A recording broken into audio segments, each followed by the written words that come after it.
चाचा चौधरी बरसात में। एक दिन चाचा चौधरी दीपू और साबू सिनेमा देखने के लिए निकले। चाचा जी आओ, सिनेमा का टाइम हो गया है, अच्छी फिल्म लगी है। मैं भी तुम्हारे साथ चलता हूँ। साबू, तुम्हारे बैठने के लिए सिनेमा हॉल में कोई सीट नहीं है। चाचा जी, मैं बाहर से फोटो देखकर ही आ जाऊंगा। तभी चाची उन्हें पीछे से आवाज लगाती है। अरे भाई, मौसम खराब है, कभी भी वर्षा आ सकती है, ये छतरी लेते जाओ। चाचा चौधरी मना कर देते हैं। अरे भगवान, छतरी को हम कहाँ उठाए फिरेंगे, इसे अपने पास ही रखो। और चाचा जी दीपू और साबू के साथ वहाँ से चल देते हैं। चलो जल्दी चलो, हम इंडियन न्यूज रिव्यू को छोड़ना नहीं चाहते। तभी अचानक बारिश शुरू हो जाती है। लो चाचा जी, बारिश शुरू हो गई, छतरी हम लाए नहीं, अब क्या करें? फिक्र मत करो दीपू, चाचा चौधरी साबू से बोलते हैं। साबू, जरा अपना हाथ नीचे करना। अभी लो चाचा जी।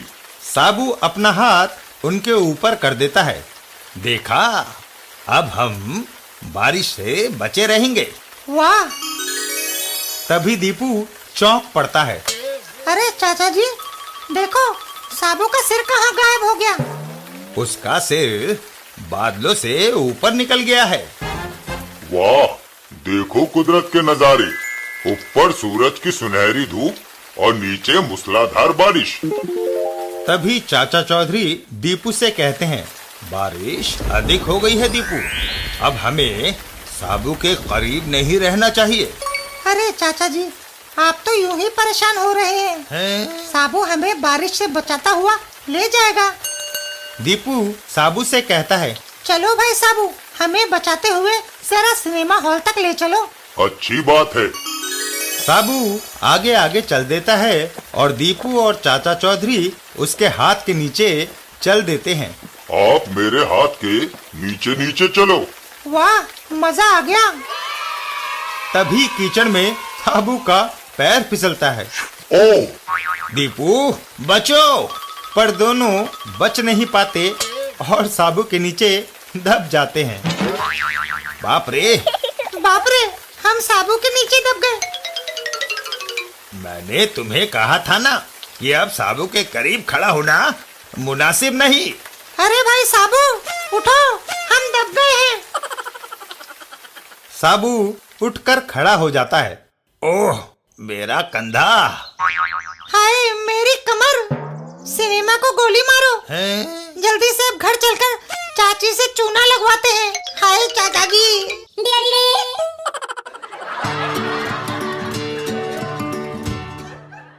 चाचा चौधरी और सफेद खिजाब। एक दिन कुछ लोग चाचा चौधरी के पास आए। चाचा जी, आज शाम को टाउन हॉल में दिल्ली की जनता ने आपका अभिनंदन करके 1 लाख की थैली भेंट करने का फैसला किया है। अरे भाई, अभिनंदन मिनिस्टरों का होना चाहिए, मैं तो एक मामूली आदमी हूँ। वो व्यक्ति चाचा चौधरी के सामने हाथ जोड़ते हुए बोलता है, आपने निस्वार्थ सेवा जो जनता की है, वह राजा या मिनिस्टर नहीं कर सकते। कृपया आप जरूर आइए चाचा जी। अच्छी बात है, मैं शाम को पहुंच जाऊंगा। ये सुनकर वो दोनों व्यक्ति चाचा जी को नमस्कार कर वहां से चल देते हैं। इधर दो ठग दीवार के पीछे ये बातें सुन रहे होते हैं। बट्टू, अगर ये 1 लाख की थैली हमें मिल जाए तो? पर घोटू कैसे? शाम को इससे पहले कि चाचा चौधरी टाउन हॉल पहुंचे, मैं वहां पहुंचकर थैली हथिया कर चलता बनूंगा। लेकिन तुम्हारे काले बालों से लोग तुम्हें पहचान नहीं लेंगे। इन मूछों को मैं सफेद कर लूंगा और चाचा चौधरी जैसे कपड़े पहन लूंगा। वो दोनों एक दुकान पर पहुंचते हैं। लाला जी, काले बालों को सफेद करने वाला खिजाब देना। जो कंपनी ऐसा खिजाब बनाएगी उसका भट्टा बैठ जाएगा। कैनवस के सफेद जूतों को चमकाने के लिए चौक का घोल है, इसे ही इस्तेमाल करके देखो, चलेगा।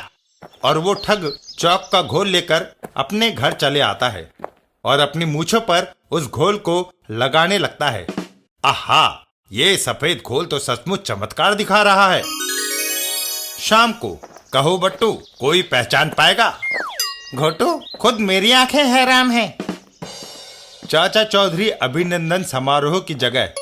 देखा, यहाँ हमें इज्जत मिलेगी और पैसा भी।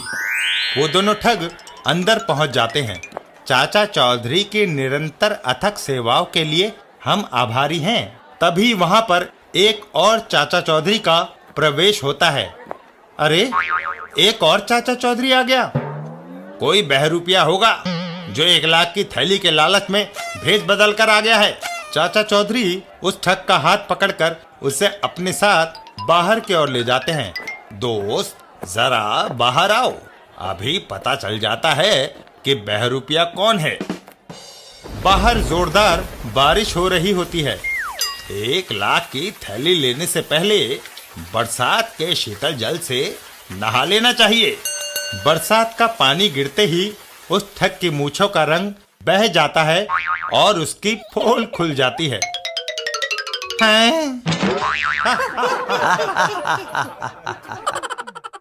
चाचा चौधरी का दिमाग कंप्यूटर से भी तेज चलता है।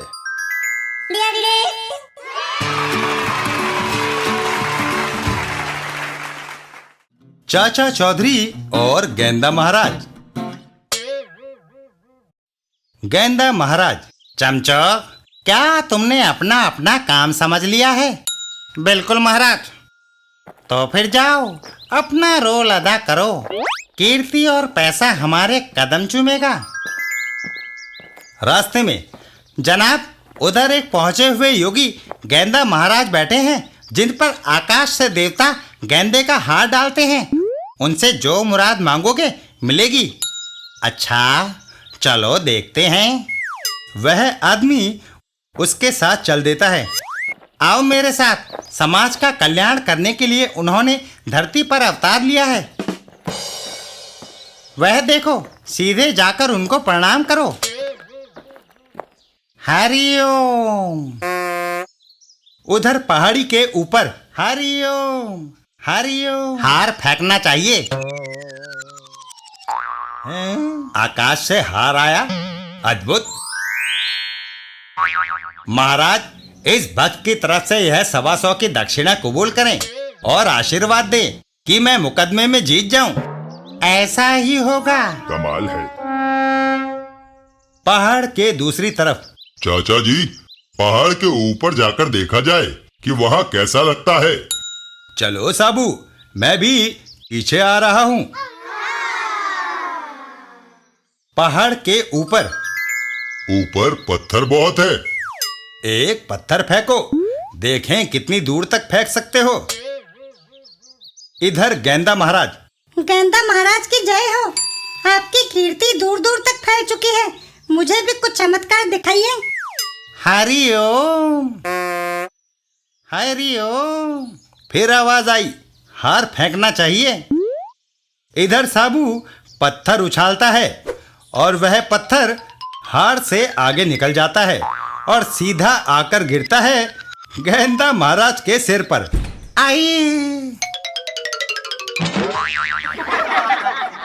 इनका नाम अंडा महाराज होना चाहिए, क्योंकि इनके सर पर अंडा बन गया है।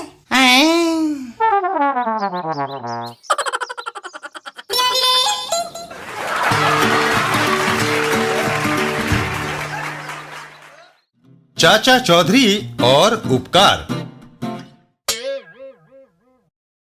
एक दिन चाचा चौधरी और साबू जब रास्ते में जा रहे थे तो साबू बोला, चाचा जी, शहर में गगनचुंबी इमारतें बनती ही जा रही हैं।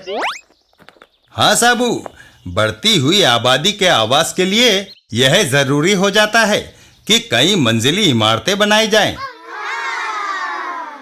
लेकिन इससे कई समस्याएं भी तो खड़ी हो जाती होंगी। बिल्कुल। पहली समस्या तो वायु प्रदूषण की है।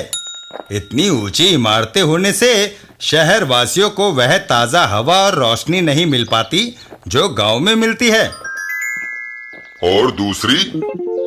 तभी चाचा जी, मेरी मदद करो। मुझे उस इमारत की 14वीं मंजिल पर जाना है, पर लिफ्ट खराब हो गई है। लो साबू, ये है दूसरी समस्या। अरे गप्पू बाबू, तुम सीढ़ियों से क्यों नहीं चले जाते? 14 मंजिल तक सीढ़ियां चढ़ते चढ़ते मेरा दम निकल जाएगा। अगर साबू मुझे किक मारकर उछाल दे तो मैं अपने आप वहां पहुंच जाऊंगा। अरे तेरी तो। साबू, उपकार का एक काम करो, गप्पू बाबू को एक किक जमा दो। साबू आगे बढ़कर गप्पू बाबू को एक किक जमा देता है और गप्पू बाबू आसमान में ऊंचे उछल जाते हैं और आखिरकार जाकर एक जगह टिकते हैं। ओह, आखिर में इमारत के छज्जे पर आकर गिरा। नहीं, तुम अंतरिक्ष यान के पंख पर हो।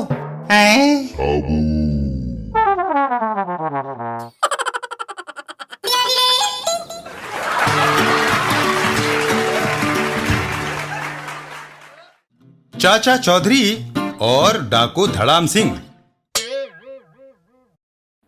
एक दिन रास्ते में। चाचा जी, आज आप और साबू की मेरे घर पर दावत है। सेठ सगनुमल, दावत किस खुशी में? एक बार आपने मेरा घर डाकू धड़ाम सिंह से लुटने से बचाया था, तब मैंने आपको दावत देने का वायदा किया था। क्यों साबू, तेरी क्या मर्जी है? दावत कबूल कर लीजिए चाचा जी, मुझे भूख भी लगी है। चलो सेठ, पर तुम्हारे घर का दरवाजा इतना बड़ा है कि साबू निकल सके। साबू आराम से अंदर जा सकता है। सेठ के घर। कहो, कैसा लगा खाना? वाह, आनंद आ गया। मटर पनीर के पुलाव का तो जवाब नहीं चाचा जी। डाकू धड़ाम सिंह। सेठ सगनू का घर उस वक्त ना लूट सके, पर आज मैं इसे जलाकर राख का ढेर कर दूंगा। सरदार, मैंने मकान पर पेट्रोल छिड़क दिया है, अब इसे बस चिंगारी दिखाने की देर है। इधर घर के अंदर चाचा चौधरी और साबू। खाना खा लिया, अब कुल्ला कर लेना चाहिए। कुल्ला खिड़की से बाहर करना साबू। साबू मुंह में पानी भर लेता है। डाकू धड़ाम सिंह। हा हा, अब यह घर लपटों के हवाले होने जा रहा है। उसी पल साबू खुली खिड़की में से कुल्ला कर देता है और डाकू धड़ाम सिंह की मशाल बुझ जाती है। आपने एक बार फिर मेरा घर बचा दिया। चाचा चौधरी।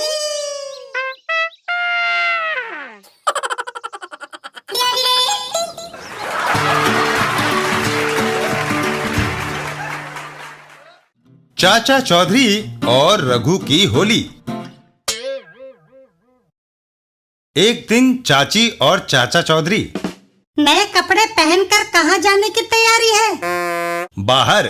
आज कहीं नहीं जाना, होली है, कपड़े खराब हो जाएंगे। तभी ओह, दूध उबल गया। चाचा चौधरी तुरंत वहां से खिसक लिए। जब तक वह रसोई में दूध संभालती है, खिसक चलो।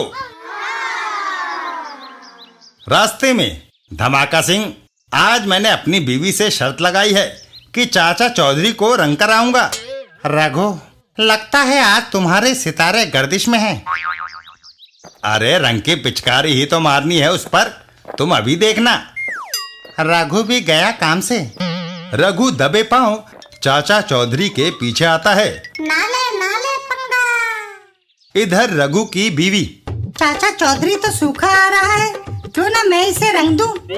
और वह ऊपर से रंग की भरी बाल्टी उड़ेल देती है। लेकिन ये तुमने क्या किया? अरे पलक झपकते ही चाचा चौधरी कहाँ गायब हो गया? चाचा चौधरी साबू के कंधे पर बैठे थे। चौधरी, बेशक साबू के कंधे पर चढ़ जाओ, लेकिन बच नहीं सकते।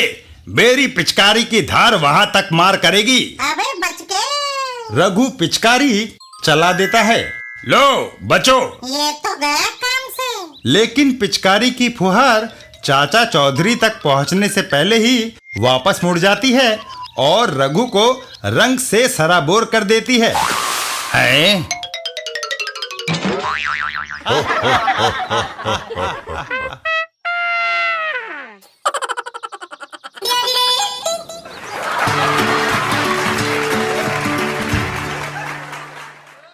चाचा चौधरी और धमाका सिंह का धमाका। डाकू गोबर सिंह। धमाका सिंह, अब क्या लाए हो? सरदार, ये है जापानी स्टेन गन। इससे तुम अपने दुश्मन चाचा चौधरी को मार सकते हो। पर चाचा चौधरी है कहाँ? वह रहा सामने की बिल्डिंग में 12वीं मंजिल पर। तुम यहीं स्टेन गन लिए खड़े रहो, मैं ऊपर जाकर चौधरी को इसी लिफ्ट से नीचे भेजता हूँ। जो ही वह यहाँ पहुँचे तुम उसे गोलियों से भून दो। ठीक है। और लिफ्ट चल दी। 12वीं मंजिल पर धमाका सिंह लिफ्ट से उतर जाता है। चाचा जी, लगता है तुम अपने आप को जल्दी ही स्वर्गवासी बनाना चाहते हो। वह कैसे? डॉक्टरों का कहना है कि जो लोग ऊंचाई पर रहते हैं उन्हें दिल की बीमारी जल्दी घेर लेती है। नीचे जाओ और लंबी उम्र जियो। तुम ठीक कहते हो। चाचा चौधरी लिफ्ट की ओर बढ़ जाते हैं। मैं इसी लिफ्ट से नीचे जाता हूँ। लिफ्ट चाचा चौधरी को लिए नीचे को चल दी। चलो, चाचा चौधरी की तो हमेशा के लिए छुट्टी हुई। कार्टूनिस्ट प्राण को आप कोई नया फीचर बनाना चाहिए। नीचे डाकू गोबर सिंह स्टेन गन हाथ में लिए तैयार खड़ा होता है और लिफ्ट के रुकते ही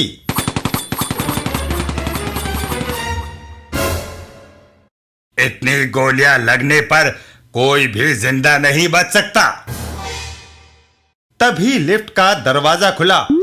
ओह ताऊ जी, मैं 5वीं मंजिल से लिफ्ट पर बैठा था और वह चाचा चौधरी वह 4थी मंजिल पर उतर गया। आने दो धमाका सिंह को। अगर उसे धमाके से ना उड़ा दिया तो कहना।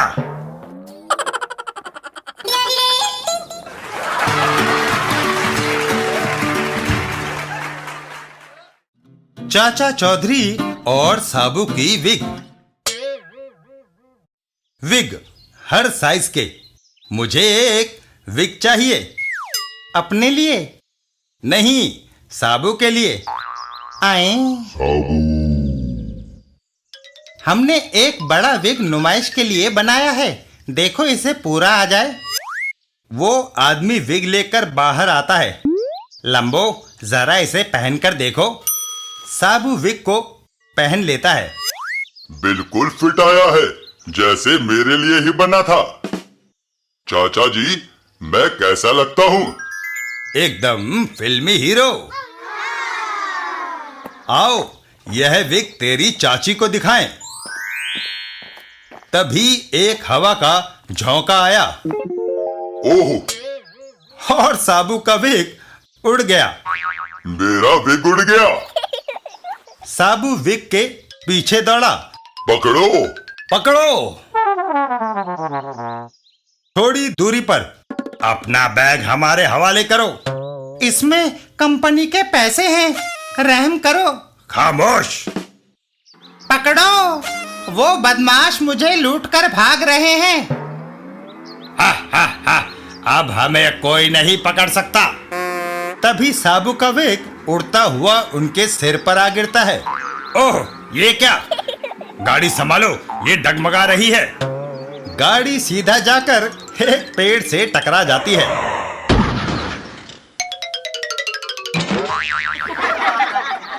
साबू, वह रहा मेरा विग। साबू, तुम्हारे विग के कारण आज मेरी कंपनी के पैसे बचे हैं। हाय! ओह!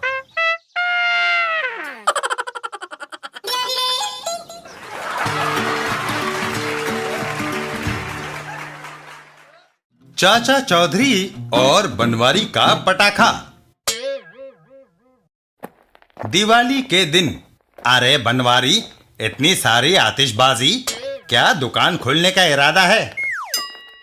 अरे नहीं, आज दिवाली है ना, सारे पटाखे खुद चलाऊंगा। इधर ला एक एटम बम, तुझे ऐसा नजारा दिखाऊं कि पहले कभी न देखा हो। वह देखो, पहाड़ की चोटी पर चाचा चौधरी बैठा है। अगर यह एटम बम उसके ऊपर अचानक फटे तो वह ऊपर से लुढ़कता हुआ ऐसे नीचे आएगा जैसे कोई गेंद। वाह पनवाड़ी। दोनों पहाड़ी पर चढ़ जाते हैं। दबे पांव आजा, कहीं चाचा चौधरी को आहट ना हो जाए। एक जगह रुककर बस अब यहां से उस पर एटम बम फेंकना चाहिए। वो एटम बम जलाकर चाचा चौधरी की तरफ उछाल देता है, लेकिन ओह, निशाना चूक गया। अरे बनवारी भाग, बम लुढ़कता हुआ अपनी तरफ आ रहा है। पनवाड़ी, आज मरवा दिया तुमने। है बनवारी और पनवाड़ी आगे आगे और जलता हुआ बम उनके पीछे पीछे। बम एक उछाल भरता है और सीधा उनकी पटाखों के डब्बे में घुस जाता है। परिणाम स्वरूप जोरदार धमाके होने लगते हैं। आए उई, उई। पनवाड़ी, यहाँ आसपास कोई डिस्पेंसरी है या नहीं? साबू। चाचा जी, कहाँ से आ रहे हो? साबू, आतिशबाजी का नजारा देखकर।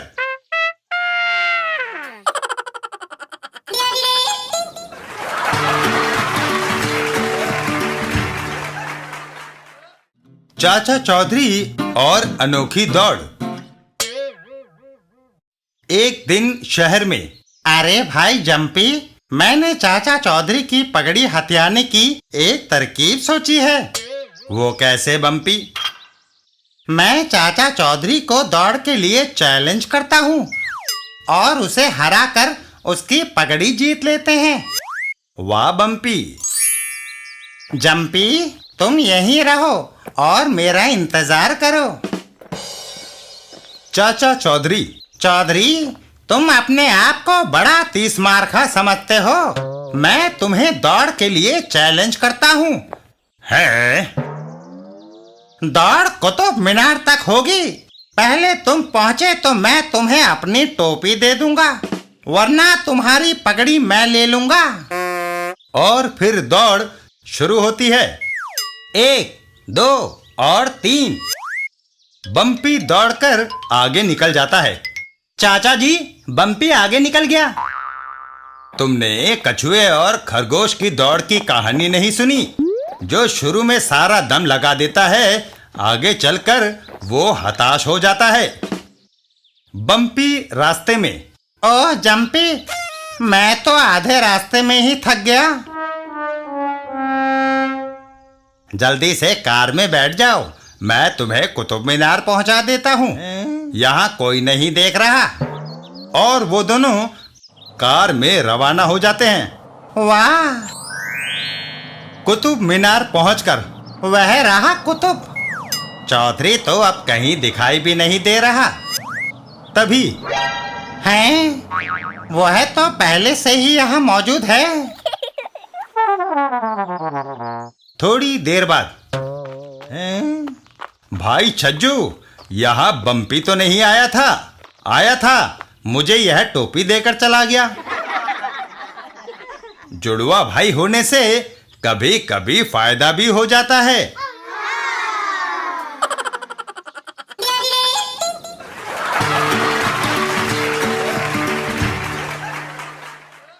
चाचा चौधरी और ताश का कमाल। चाचा चौधरी जादुई चिराग लिए बाजार में घूम रहे थे। तभी रोने की आवाज आई।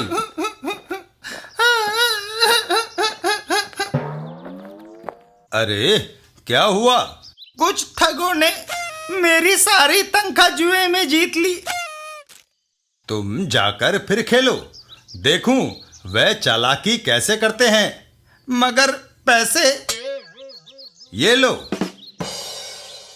ठगों का गिरोह वो दोबारा आ रहा है। और पैसे लाया होगा। ताश बटी, दाव पर कितने लगाते हो? सारे रुपए। लगता है इस बार इसका जल्दी जेब खाली करने का इरादा है। अपने पत्ते सीधे करो। 3 इक्के। हा, हा, हा, तुम फिर हार गए। सारे रुपए इधर करो। तभी चाचा चौधरी वहां आते हैं। ठहरो, आए। चौथा इक्का तुम्हारी जेब में है, 5वां कफ के अंदर और छठा कॉलर में। ताश में कितने इक्के होते हैं? मारो इसे। खत्म कर दो।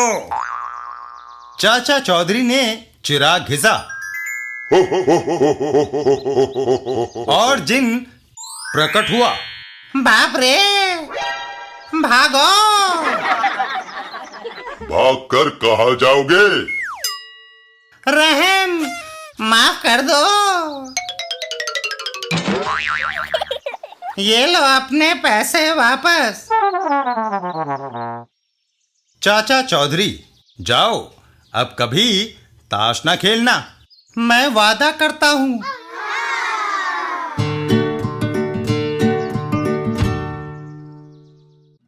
चाचा चौधरी और सॉफ्टी। एक दिन चाचा चौधरी के घर पर, लो सॉफ्टी खाओ। वाह, मजा आ गया। चाचा जी, मेरी सॉफ्टी। ओह, वह तो मैं भूल ही गया। चाचा चौधरी रॉकेट के साथ चल देते हैं। ठहरो, मैं अभी लाता हूं। Softy parlour. अरे भाई, साबू के लिए एक स्पेशल सॉफ्टी देना। ये लो। चाचा चौधरी सॉफ्टी लेकर दौड़ लगा देते हैं। रॉकेट, दौड़ो, इससे पहले कि यह पिघल जाए हमें साबू के पास पहुंचना है। थोड़ी दूरी पर यह महिला सोने की चैन पहनकर जा रही है। अगर मैं यह छीन लूं तो काफी पैसों में बिक जाएगी। वो बदमाश महिला की चेन छीन लेता है। ओह, पकड़ो, वह मेरी सोने की चैन लेकर भाग रहा है। चाचा चौधरी और बदमाश आमने सामने आ जाते हैं और होती है एक जबरदस्त टक्कर, जिससे सॉफ्टी उस बदमाश के सर पे जा गिरती है। ओह, बचाओ। साबू, मुझे अफसोस है, तुम्हारी सॉफ्टी गिर गई। फिक्र ना करो, तुमने मेरी सोने की चैन बचाई है, इसलिए मैं साबू को दूसरी सॉफ्टी ले दूंगी।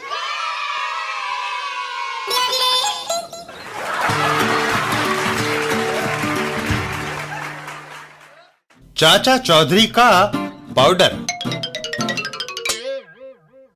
एक दिन चाचा चौधरी और साबू। चाचा जी, इस डिब्बी में क्या है?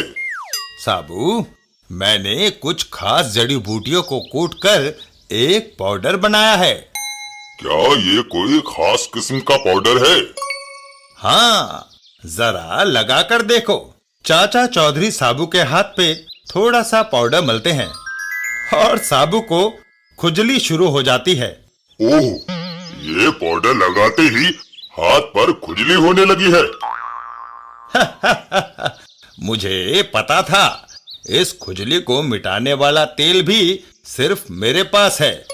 लो, हाथ पर थोड़ा लगाओ। साबू हाथ पर तेल मलता है। हाँ, अब कुछ चैन मिला। किसी बच्चे के हाथ ये पाउडर न लग जाए, इसलिए इसे अलमारी में रख देता हूँ। तभी चाची वहां आती है। अरे पता है, बगड़क दास की शादी में जाना है। अरे भाग्यवान, चलते हैं, तुम नाराज क्यों होती हो?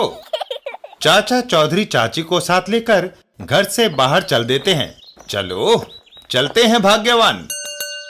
चाचा चौधरी का घर। मैंने अभी अभी चाचा चौधरी और उसकी पत्नी को घर से जाते देखा, लेकिन वे घर को खुला छोड़ गए हैं। चाचा चौधरी के बारे में मशहूर है कि वह अपने घर को कभी ताला नहीं लगाता। यह तो बड़ी अच्छी बात है। आओ आज उसके घर की थोड़ी सफाई कर दें। वाह, अलमारी नकदी और जेवरों से भरी पड़ी है। एक पाउडर की डिब्बी भी है, इसे भी उठा लो। वो दोनों लुटेरी औरतें सारा सामान बटोरकर वहां से भाग खड़ी होती हैं। बैग भर गया, उनके वापस लौटने से पहले खिसक चलो। घर पहुंचकर सबसे पहले ये खुशबूदार पाउडर लगाकर जरा चेहरों की रौनक बढ़ाएं। उधर वापस लौटने पर ओह, अलमारी खुली पड़ी है, सारे पैसे और जेवर चोरी हो गए। चाचा चौधरी को निश्चिंत देखकर चाची को गुस्सा आ गया। अरे, घर में चोरी हो गई है और तुम्हारे कान पर चींटी तक नहीं रेंग रही। भाग्यवान, सारा माल अपने आप वापस आ जाएगा। अरे, चोरी में गया माल भी कभी वापस आता है। तभी आपके सारे नकदी और जेवर इस बैग में है, हम इन्हें लौटाने आए हैं। चेहरे खुजलाते खुजलाते लहूलुहान हो गए हैं, कोई उपाय बताइए। चाचा चौधरी उनके हाथ में तेल डालते हैं। लो, ये खुजली मिटाने का तेल लगाओ। देखा भाग्यवान, मैंने कहा था ना कि चोरी हुआ माल वापस आएगा।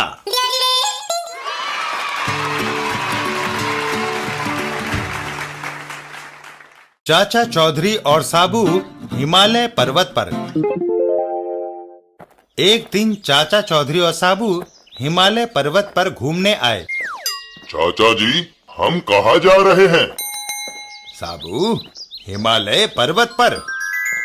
अरे वो तो मुझे भी दिखाई दे रहा है। मेरा मतलब है, हम हिमालय पहाड़ पर क्यों आए हैं? यहाँ कुछ घंटे हम समाधि लगाएंगे और ईश्वर का ध्यान करेंगे। आदमी को अपनी जिंदगी में कुछ समय प्रभु भक्ति के लिए भी निकालना चाहिए। एक अच्छी सी जगह देखकर चाचा चौधरी रुक जाते हैं। समाधि के लिए ये जगह उपयुक्त रहेगी। शहर की चिल्लपों से दूर यहाँ हमारे ध्यान में कोई विघ्न नहीं डालेगा। साबू और चाचा चौधरी समाधि लगाकर बैठ जाते हैं। तभी बर्फ पड़ने लगती है। चाचा जी, बर्फ पड़ने लगी है। साबू चुप। जब समाधि लगाए बैठे होते हैं तो बोलते नहीं। जब मैं हरिओम कहूं तभी उठना। बर्फ लगातार गिरती है और उन दोनों के ऊपर जमा होती चली जाती है। घटकू और पटकू, दो चोर। पटको, इस बार बैंक की चोरी में सबसे ज्यादा नोट हाथ लगे हैं, लेकिन तू मुझे यहाँ हिमालय पर क्यों ले आया? शहर में हमेशा चाचा चौधरी का डर लगा रहता है, यहाँ उसकी छाया भी नहीं पड़ सकती। उन दो बर्फ के टीलों पर बैठकर हम नोट गिनेंगे। वो दोनों बर्फ के टीलों पर बैठ जाते हैं। पटको, माल इतना है कि हम दोनों की बकाया उम्र आराम से कट जाएगी। वाह! तभी पटकू के टीले के अंदर से आवाज आती है, हरि ओम। झटको, ये बर्फ का टीला तो बोलता है। लगता है पटको तूने भांग पी रखी है, कहीं बर्फ के टीले भी बोलते हैं। तभी दोनों टीलों में हरकत होती है। समाधि समाप्त, अब उठना चाहिए। ओह! वो दोनों चाचा चौधरी और साबू को देखकर भाग खड़े होते हैं। भूत, भागो!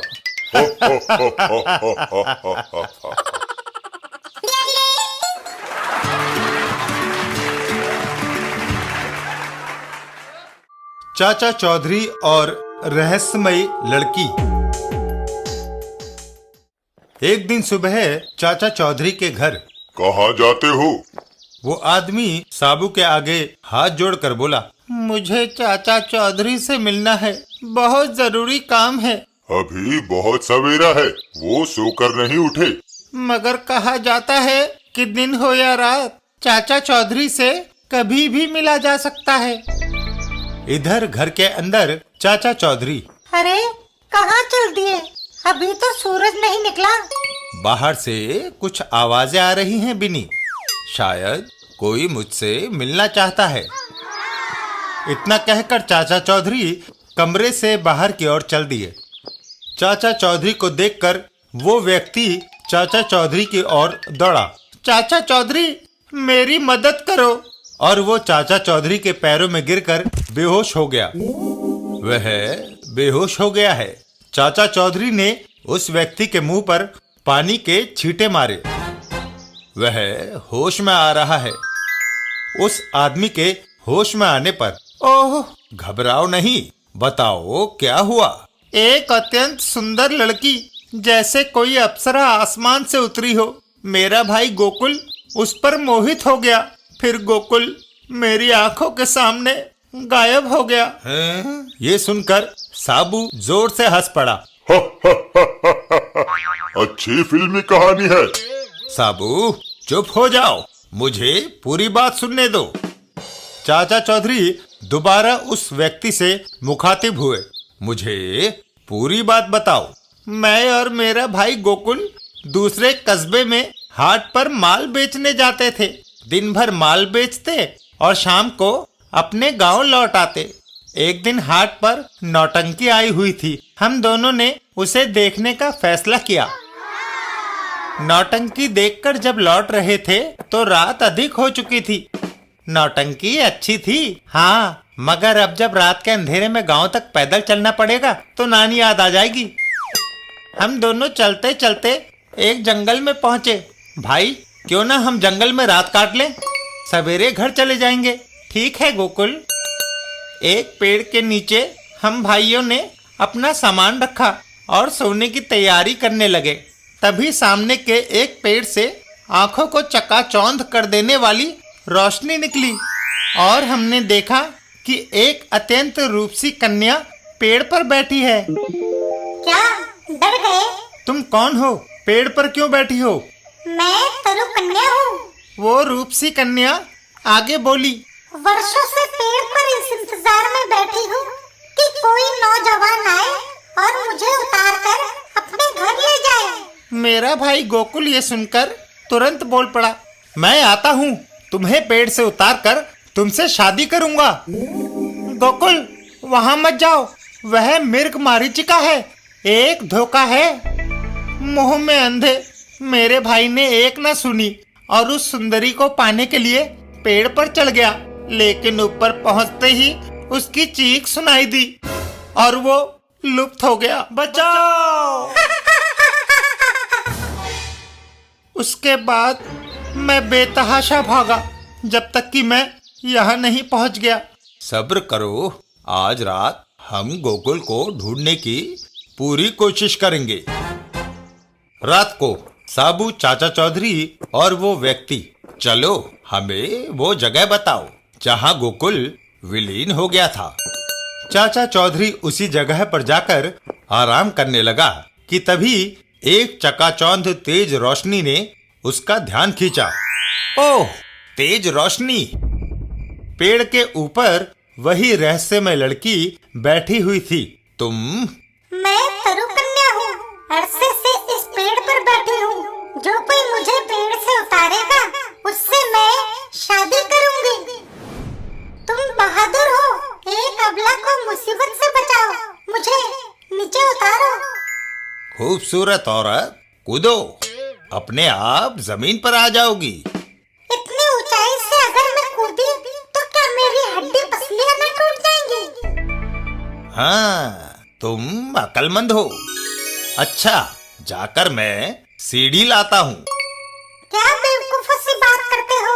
उधर तुम सीढ़ी लेने गए, इधर कोई दूसरा आकर मुझे ले जाएगा। तुम ठीक कहती हो, एक और रास्ता है तुम्हें नीचे उतारने का। चाचा चौधरी साबू की ओर मुड़कर बोले, साबू, इस पेड़ को उखाड़ दो। साबू ने आगे बढ़कर उस पेड़ को अपनी जकड़ में ले लिया तो तरु कन्या चिल्लाई, साबू ने एक झटके में उस पेड़ को जमीन से उखाड़ दिया। बाप या! पेड़ के जड़ से उखड़ते ही उसके जड़ के नीचे गहरे गड्ढे में कई इंसान थे। उन इंसानों में से एक गोकुल भी था।